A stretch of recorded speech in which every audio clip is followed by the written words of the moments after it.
ਸੰਗਤ ਜੀ ਵਿੱਚ ਸੰਗਤ ਹਰ ਪ੍ਰਭ ਵਸੇ ਜੀਓ। ਰਸਨਾ ਪਵਿੱਤਰ ਕਰੋ। ਵਾਹਿਗੁਰੂ ਜੀ ਕਾ ਖਾਲਸਾ ਵਾਹਿਗੁਰੂ ਜੀ ਕੀ ਫਤਿਹ। ਸਾਧ ਸੰਗਤ ਜੀ, ਜਿਹੜੀ ਇਹ ਸੰਪਰਦਾ ਹੈ ਸੰਤ ਅਤਰ ਸਿੰਘ ਮਹਾਰਾਜ ਜੀ ਦੀ, ਮਸਤੂਆਣੇ ਵਾਲਿਆਂ ਦੀ। ਸੰਤ ਅਤਰ ਸਿੰਘ ਜੀ ਮਹਾਰਾਜ ਪਹਿਲਾਂ ਹੋਏ, ਫਿਰ ਸੰਤ ਤੇਜਾ ਸਿੰਘ ਜੀ ਮਹਾਰਾਜ ਹੋਏ। ਉਪਰੰਤ ਇਹ ਸਾਰੀ ਸੇਵਾਵਾਂ ਬ੍ਰਹਮ ਗਿਆਨੀ ਮਹਾਪੁਰਸ਼ ਸੰਤ ਸੂਰੇ ਬਾਬਾ ਇਕਬਾਲ ਸਿੰਘ ਜੀ ਨੇ ਸੰਭਾਲੀਆਂ। ਸਾਧ ਸੰਗਤ ਜੀ, ਮੈਸੇਜ ਬੜਾ ਕਲੀਅਰ ਸੀ ਸੰਤ ਅਤਰ ਸਿੰਘ ਮਹਾਰਾਜ ਜੀ ਦਾ ਕਿ ਜਿਹੜਾ ਇਹ ਆਉਣ ਵਾਲੀ ਸਦੀ ਹੈ, ਇਹ ਸਾਇੰਸ ਦੀ ਸਦੀ ਹੈ। ਇਸ ਵਿੱਚ ਸਾਇੰਸ ਬਹੁਤ ਵੱਡੀਆਂ ਕਾਢਾਂ ਕੱਢਣਗੇ। ਇਨ ਕਾਢਾਂ ਦਾ ਇਹ ਅਸਰ ਹੋਏਗਾ ਕਿ ਜੇ ਇਨ ਸਾਇੰਸਦਾਨਾਂ ਦੇ ਮਨਾਂ ਵਿੱਚ ਪ੍ਰੇਮ ਨਹੀਂ ਹੋਏਗਾ, ਦੁਨੀਆ ਲਈ ਲੁਕਾਈ ਲਈ ਪ੍ਰੇਮ ਨਹੀਂ ਹੋਏਗਾ, ਕੰਪੈਸ਼ਨ ਨਹੀਂ ਹੋਏਗੀ, ਕਰੁਣਾ ਨਹੀਂ ਹੋਏਗੀ, ਤੇ ਐਸੀ ਕਾਢਾਂ ਕੱਢ ਦੇਣਗੇ ਜਿਸ ਨਾਲ ਕਿ ਸਾਰੀ ਦੁਨੀਆ ਤਬਾਹ ਹੋ ਜਾਏਗੀ।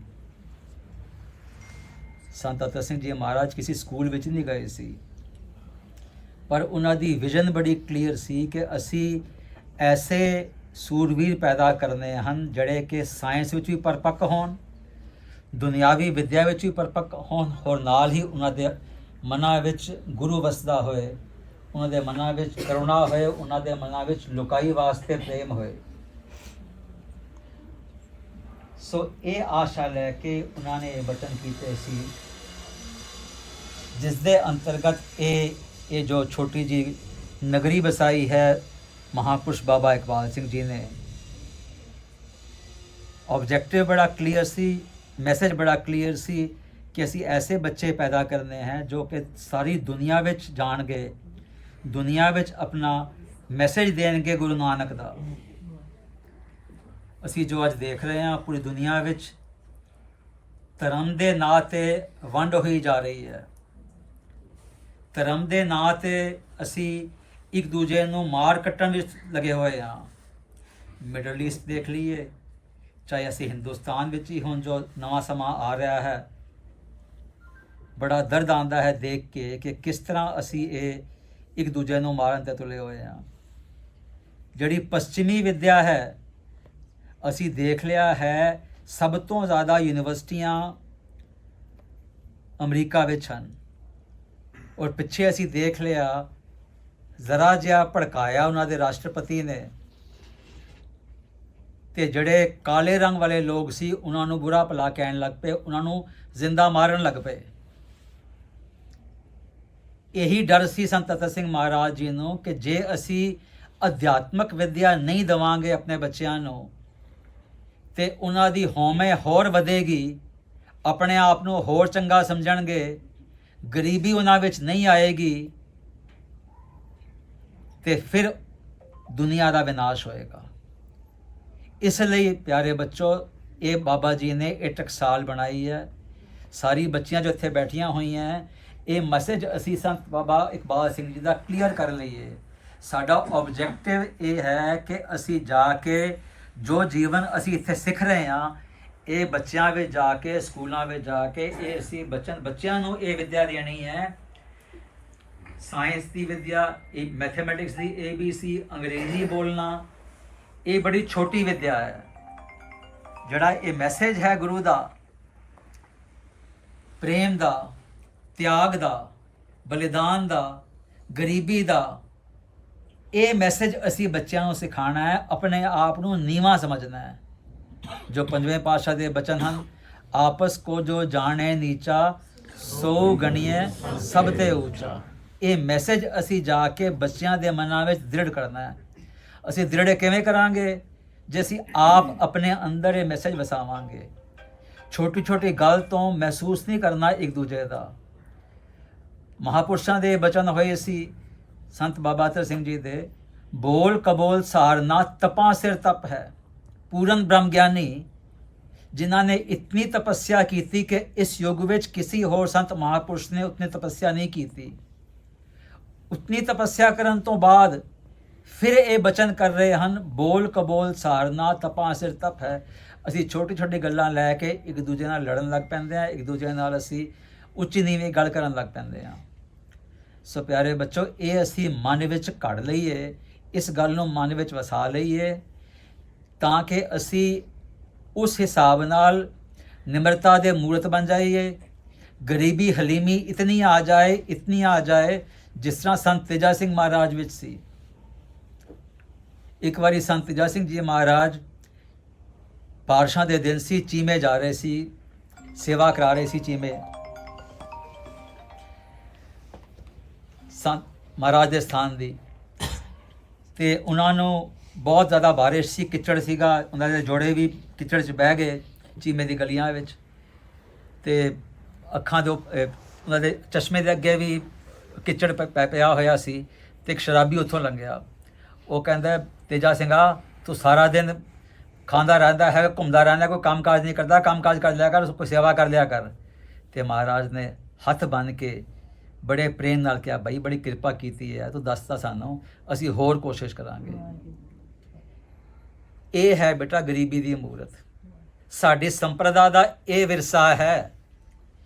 ਅਸੀਂ ਆਪਣੇ ਆਪ ਨੂੰ ਜਿਤਨਾ ਨੀਵਾ ਬਣਾ ਲਈਏ ਉਤਨਾ ਹੀ ਅਸੀਂ ਉੱਚੇ ਜਾਵਾਂਗੇ। ਇਹ ਮੈਸੇਜ ਸੰਤ ਬਾਬਾ ਇਕਬਾਲ ਸਿੰਘ ਜੀ ਨੇ ਸਾਰੇ ਸੇਵਾਦਾਰਾਂ ਵਿੱਚ ਦ੍ਰਿੜ ਕਰਵਾਇਆ ਹੈ ਕਿ ਛੋਟੀ ਛੋਟੀ ਗੱਲ ਤੇ ਈਰਖਾ, ਦ્વੈਤ, ਬਖੀਲੀ ਤੇ ਵਿੱਚ ਨਹੀਂ ਪੈਣਾ, ਅਸੀਂ ਇਸ ਤੋਂ ਉੱਪਰ ਉੱਠਣਾ ਹੈ। ਇਹ ਸਾਰੀ ਸੇਵਾ ਮਹਾਰਾਜ ਬਾਬਾ ਇਕਬਾਲ ਸਿੰਘ ਜੀ ਸਵਯੰ ਕਰਾ ਰਹੇ ਸੀ। ਉਹੀ ਕਰਤਾ ਸੀ, ਉਹੀ ਕਰਨਹਾਰ ਸੀ। ਸਾਰੇ ਸੇਵਾਦਾਰ ਇੱਥੇ ਉਹਨਾਂ ਦੇ ਹੁਕਮ 'ਚ ਬੱਧੇ, ਜਿਸ ਤਰ੍ਹਾਂ ਉਹ ਆਦੇਸ਼ ਦੇ ਰਹੇ ਸੀ ਉਸ ਤਰ੍ਹਾਂ ਹੀ ਕਰੇ ਜਾ ਰਹੇ ਸੀ। ਹੁਣ ਵੀ ਵਿੱਚ ਇਹੀ ਹੋਏਗਾ ਸਾਰਾ। ਜੋ ਮਹਾਰਾਜ ਉਹੀ ਕਰਤਾ ਹੈ, ਉਹੀ ਕਰਨਹਾਰ ਹੈ। ਬ੍ਰਹਮ ਗਿਆਨੀ ਸਦ ਜੀਵੇ ਨਹੀਂ ਮਰਦਾ। ਉਹੀ ਸਾਡੇ ਵਿੱਚ ਅੱਜ ਵੀ ਇੱਥੇ ਪ੍ਰੈਜ਼ੈਂਟ ਹੈ। ਉਨੀ ਦਾ ਆਦੇਸ਼ ਚੱਲ ਰਿਹਾ ਹੈ, ਉਨੀ ਦਾ ਆਦੇਸ਼ ਚੱਲਦਾ ਰਹੇਗਾ। ਸਾਡੇ ਮਨਾਂ ਵਿੱਚ ਇਹ ਆ ਜਾਏ ਕਿ ਜੋ ਸੇਵਾਵਾਂ ਵੀ ਗੁਰੂ ਸਾਹਿਬ ਨੇ ਸੰਤ ਬਾਬਾ ਅਤਰ ਸਿੰਘ ਮਹਾਰਾਜ ਜੀ, ਸੰਤ ਬਾਬਾ ਇਕਬਾਲ ਸਿੰਘ ਜੀ ਤੋਂ ਕਰਵਾਈਆਂ ਹਨ, ਉਹ ਉਸੀ ਤਰ੍ਹਾਂ ਉਸੀ ਦ੍ਰਿੜਤਾ ਨਾਲ ਚਲਦੀਆਂ ਰਹਿਣਗੀਆਂ। ਕਿਸੇ ਦੇ ਮਨ ਵਿੱਚ ਕਿਸੇ ਤਰ੍ਹਾਂ ਦੀ ਵੀ ਕੋਈ ਕਮੀ, ਕੋਈ ਦੁਵਿਧਾ ਨਾ ਆਏ ਕਿ ਵੀ ਇਹ ਸੇਵਾਵਾਂ 'ਚ ਕੋਈ ਕਮੀ ਆ ਜਾਏਗੀ। ਜਿਸ ਤਰ੍ਹਾਂ ਤੁਹਾਡੀ ਪੜ੍ਹਾਈ ਬਾਬਾ ਜੀ ਨੇ ਕਰਾਈ ਸੀ ਹੁਣ ਤੱਕ, ਇਸੇ ਤਰ੍ਹਾਂ ਚੜ੍ਹਦੀ ਕਲਾ ਵਿੱਚ ਇਹ ਸੰਸਥਾ ਚੱਲਦੀ ਰਹੇਗੀ। ਤੁਹਾਡੇ ਸਕੂਲ ਕਾਲਜ ਚੱਲਦੇ ਰਹਿਣਗੇ ਔਰ ਤੁਸੀਂ ਦਿਨ ਦੁਗਣੀ ਰਾਤ ਚੁਗਣੀ ਤਰੱਕੀ ਕਰਦੇ ਰਹੋਗੇ। ਸਾਰੇ ਬੱਚੇ ਸਾਡਾ ਹੁਣ ਇਸ ਵੇਲੇ ਅਸੀਂ ਪੜ੍ਹ ਰਹੇ ਹਾਂ, ਸਾਡਾ ਧਰਮ ਇਹ ਹੈ ਕਿ ਅਸੀਂ ਪੂਰੇ ਲਗਨ ਨਾਲ ਉੱਚ ਕੋਟੀ ਦੀ ਵਿੱਦਿਆ ਲਈਏ। ਕਈ ਦਫਾ ਸਾਡੇ ਮਨਾਂ ਵਿੱਚ ਇਹ ਰਹਿ ਜਾਂਦਾ ਹੈ।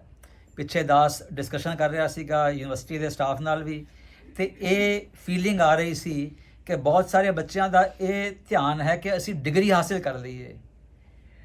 ਡਿਗਰੀ ਹਾਸਿਲ ਕਰਨਾ ਤੇ ਬੇਟਾ ਇੱਕ ਕਾਗਜ਼ ਦਾ ਟੁਕੜਾ ਹੈ। ਉਹ ਅਸੀਂ ਗਿਆਨ ਹਾਸਿਲ ਕਰਨਾ ਹੈ, ਡਿਗਰੀ ਵੱਲ ਧਿਆਨ ਨਹੀਂ ਦੇਣਾ। ਡਿਗਰੀ ਆਪੇ ਹੀ ਮਿਲ ਜਾਏਗੀ।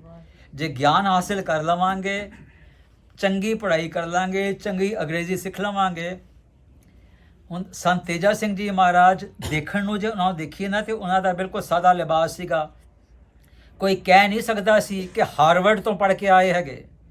ਅੱਜ ਵੀ ਕੋਈ ਬੱਚਾ ਹਾਰਵਰਡ ਯੂਨੀਵਰਸਿਟੀ ਤੋਂ ਪੜ੍ਹ ਕੇ ਆਉਂਦਾ ਹੈ ਤੇ ਇਸ ਤਰ੍ਹਾਂ ਉਹ ਆਪਣੇ ਆਪ ਨੂੰ ਲੈ ਕੇ ਘੁੰਮਦਾ ਹੈ ਜਿਵੇਂ ਕਿ ਉਹ ਬਾਕੀਆਂ ਤੋਂ ਬਹੁਤ ਉੱਚਾ ਹੈ। ਇਤਨੀ ਉੱਚੀ ਵਿਦਿਆ ਦੇ ਬਾਅਦ ਔਰ ਇਤਨੀ ਉਹਨਾਂ ਦੀ ਹਲੀਮੀ, ਲਿਆਕਤ ਇਤਨੀ ਸੀ ਕਿ ਅੰਗਰੇਜ਼ੀ ਬੋਲਦੇ ਸੀ ਤੇ ਅੰਗਰੇਜ਼ ਚੁੱਪ ਕਰ ਜਾਂਦੇ ਸੀਗੇ ਉਹਨਾਂ ਦੀ ਅੰਗਰੇਜ਼ੀ ਸੁਣਾਉਣ ਵਾਸਤੇ। ਸਾਡੇ ਵਾਸਤੇ ਬੇਟਾ ਇਹ ਸੇਧ ਹੈ। ਅਸੀਂ ਉਸੀ ਤਰ੍ਹਾਂ ਦਾ ਆਪਣੇ ਆਪ ਨੂੰ ਢਾਲਣਾ ਹੈ, ਉਸੀ ਤਰ੍ਹਾਂ ਬਣਨਾ ਹੈ। ਸਾਡੇ ਜਿਹੜੇ ਮਾਡਲ ਹੈ, ਰੋਲ ਮਾਡਲ, ਉਹ ਸੰਤ ਅਤਰ ਸਿੰਘ ਜੀ ਮਹਾਰਾਜ, ਸੰਤ ਤੇਜਾ ਸਿੰਘ ਜੀ ਮਹਾਰਾਜ, ਬਾਬਾ ਇਕਬਾਲ ਸਿੰਘ ਜੀ ਹਨ। ਸਭ ਤੋਂ ਉੱਚਾ ਅਹੁਦਾ ਉਹਨਾਂ ਦਾ ਸੀਗਾ ਬਾਬਾ ਇਕਬਾਲ ਸਿੰਘ ਦੇ ਸਟੇਟ ਵਿੱਚ। ਹਾਈਐਸਟ ਪੋਸਟ ਜੋ ਮਿਲਦੀ ਹੈ ਐਗਰੀਕਲਚਰ ਆਫਿਸਰ ਦੀ, ਡਾਇਰੈਕਟਰ ਐਗਰੀਕਲਚਰ, ਉਸ ਪੋਸਟ ਤੇ ਤਕਰੀਬਨ ਬਾਬਾ ਜੀ 8-10 ਸਾਲ ਰਹੇ। ਆਮ ਤੌਰ ਤੇ ਇਸ ਪੋਸਟ ਤੇ ਆਦਮੀ 1-2 ਸਾਲ ਰਹਿੰਦਾ ਹੈ।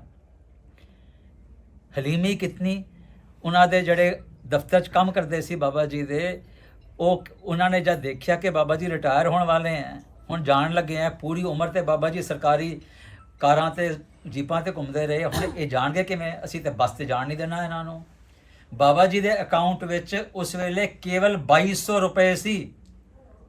ਸਾਰੀ ਜ਼ਿੰਦਗੀ ਦੀ ਜਿੰਨੀ ਕਮਾਈ ਸੀ, ਜਿੰਨੀ ਤਨਖਾਹ ਮਿਲਦੀ ਸੀ, ਸਾਰੀ ਉਹਨਾਂ ਨੇ ਜਾਂ ਤੇ ਜੋ ਸੰਗਤ ਘਰਾਂ ਵਿੱਚ ਘਰ 'ਚ ਉਹਨਾਂ ਦੇ ਆਉਂਦੀ ਸੀ ਦਰਸ਼ਨਾਂ ਵਾਸਤੇ, ਉਹਨਾਂ ਤੇ ਖਰਚ ਹੋ ਜਾਂਦੀ ਸੀ। ਜੋ ਬਚਦੀ ਸੀ ਉਹ ਸਾਰੀ ਦੀ ਸਾਰੀ ਬੜੂ ਸਾਹਿਬ ਦੀ ਬਿਲਡਿੰਗ ਵਿੱਚ ਲੱਗ ਜਾਂਦੀ ਸੀ। 2200 ਰੁਪਏ ਸੀ ਸੰਜੇ ਮਹਾਰਾਜ ਦੇ ਅਕਾਊਂਟ 'ਚ ਜਿਸ ਵਾਰੀ ਜਦ ਉਹਨਾਂ ਨੇ 35 ਸਾਲ ਦੀ ਨੌਕਰੀ ਕਰਨ ਤੋਂ ਬਾਅਦ ਆਪਣੇ ਉੱਥੋਂ ਛੋੜ ਕੇ ਆਉਣ ਲੱਗੇ। ਉਹਨਾਂ ਦੇ ਡਿਪਾਰਟਮੈਂਟ ਦੇ ਲੋਕਾਂ ਨੇ ਕਿਹਾ ਕਿ ਮਹਾਰਾਜ ਸਾਰੀ ਉਮਰ ਤੇ ਇਹ ਕਾਰ ਤੇ ਘੁੰਮੇ ਹੈਗੇ ਸਰਕਾਰੀ ਗੱਡੀ ਤੇ, ਅਸੀਂ ਹੁਣ ਇਹਨਾਂ ਨੂੰ ਬੱਸ ਤੇ ਨਹੀਂ ਜਾਣ ਦੇਣਾ। ਇਹ ਇੱਕ ਯੂਨੀਕ ਐਗਜ਼ਾਮਪਲ ਹੈ ਹਿਮਾਚਲ ਸਰਕਾਰ ਦੇ ਸਿਸਟਮ ਵਿੱਚ ਕਿ ਸਾਰੇ ਡਿਪਾਰਟਮੈਂਟ में ਜਿਹੜੇ ਬਾਬਾ ਜੀ ਤੋਂ ਬਾਅਦ ਡਾਇਰੈਕਟਰ ਬਣੇ ਉਸਨੇ ਵੀ ਤੇ ਮਹਿਕਮੇ ਦੇ ਪੀਐਨ ਨੇ ਵੀ ਸਾਰਿਆਂ ਨੇ ਪੈਸੇ ਪਾ ਕੇ ਉਸ ਸਮੇਂ ਮਾਰੂਤੀ ਕਾਰ ਦੀ ਕੀਮਤ ਸ਼ਾਇਦ 75000 ਸੀ, ਉਹ 75000 ਰੁਪਏ ਇਕੱਠੇ ਕੀਤੇ ਤੇ ਬਾਬਾ ਜੀ ਨੂੰ ਉਸ ਮਾਰੂਤੀ ਵੈਨ ਵਿੱਚ ਉੱਥੋਂ ਤੋਰਿਆ। ਸਮਝ ਸਕਦੇ ਹਾਂ ਕਿੰਨਾ ਪਿਆਰ ਦਿੱਤਾ ਹੋਣਾ ਹੈ ਬਾਬਾ ਜੀ ਨੇ ਉਸ ਸਾਰੇ ਡਿਪਾਰਟਮੈਂਟ ਨੂੰ, ਕਿੰਨਾ ਸਤਿਕਾਰ ਲੋਕਾਂ ਦੇ ਮਨਾਂ ਵਿੱਚ ਉਹਨਾਂ ਵਾਸਤੇ ਸੀਗਾ। ਸੋ ਸਾਡੇ ਬੇਟਾ ਇਹ ਰੋਲ ਮਾਡਲ ਹੈ। ਅਸੀਂ ਆਪਣੇ ਆਪ ਨੂੰ ਉਹਨਾਂ ਦੀ ਤਰ੍ਹਾਂ ਘੜਨਾ ਹੈ, ਨਿਮਾਣੇ ਬਣ ਜਾਣਾ ਹੈ, ਹਲੀਮੀ 'ਚ ਆ ਜਾਣਾ ਹੈ, ਗਰੀਬੀ 'ਚ ਰਹਿ ਜਾਣਾ ਹੈ, ਬੋਲ ਕਬੋਲ ਸਾਰਨਾ ਹੈ। ਇਹ ਸਾਡੇ ਆਬਜੈਕਟਿਵ ਹੋਣੇ ਚਾਹੀਦੇ ਔਰ ਉੱਚ ਕੋਟੀ ਦੀ ਅਸੀਂ ਵਿੱਦਿਆ ਹਾਸਲ ਕਰਨੀ ਹੈ। ਬਹੁਤ ਲੋੜ ਹੈ ਅੱਛੇ ਗੁਰਸਿੱਖ ਬੱਚਿਆਂ ਦੀ ਅਫਸਰ ਬਣਨ। ਅਸੀਂ ਥੋੜ੍ਹੀ ਜਿਹੀ ਵਿੱਦਿਆ ਲੈ ਕੇ ਫਟਾਫਟ ਕੈਨੇਡਾ ਜਾਣ ਦੀ ਕੋਸ਼ਿਸ਼ ਕਰ ਰਹੇ ਹਾਂ। ਇੱਥੇ ਅਫਸਰ ਬਣਨ ਦੀ ਲੋੜ ਹੈ ਤਾਂ ਕਿ ਇੱਥੇ ਲੋਕਾਈ ਦਾ ਭਲਾ ਹੋਏ। ਅਸੀਂ ਖੂਬ ਵਿੱਦਿਆ ਹਾਸਲ ਕਰੀਏ, ਉੱਚ ਕੋਟੀ ਦੀ ਵਿੱਦਿਆ ਲਈਏ, ਅੱਛੇ ਇਨਸਾਨ ਬਣੀਏ ਔਰ ਗੁਰੂ ਨਾਨਕ ਦਾ ਮੈਸੇਜ ਪੂਰੀ ਦੁਨੀਆ ਵਿੱਚ ਦੇਣ ਦਾ ਇਹ ਤੁਹਾਡਾ ਫਰਜ਼ ਹੈ। ਤੁਸੀਂ ਐਂਬੈਸਡਰ ਹੋ ਸਾਰੇ ਗੁਰੂ ਨਾਨਕ ਦੇ। ਤੁਸੀਂ ਐਂਬੈਸਡਰ ਬਣ ਕੇ ਜਿਸ ਤਰ੍ਹਾਂ ਗੁਰੂ ਸਾਹਿਬ ਨੇ ਆਪ ਜਾ ਕੇ 90,000 ਕਿਲੋਮੀਟਰ ਟਰੈਵਲ ਕਰਕੇ ਆਪਣਾ ਮੈਸੇਜ ਦਿੱਤਾ ਹੈ, ਹੁਣ ਤੁਸੀਂ ਉਹ ਮੈਸੇਜ ਦੇਣਾ ਹੈ ਸਾਰੀ ਜਗ੍ਹਾ ਜਾ ਕੇ। ਆਪਣਾ ਜੀਵਨ ਉਸੇ ਤਰ੍ਹਾਂ ਸੁਧਾਰਨਾ ਹੈ, ਉਸੇ ਤਰ੍ਹਾਂ ਆਪਣੇ ਆਪ ਨੂੰ ਬਣਾਉਣਾ ਹੈ। ਭੁੱਲ ਚੁੱਕ ਦੀ ਖਿਮਾ। ਵਾਹਿਗੁਰੂ ਜੀ ਕਾ ਖਾਲਸਾ, ਵਾਹਿਗੁਰੂ ਜੀ ਕੀ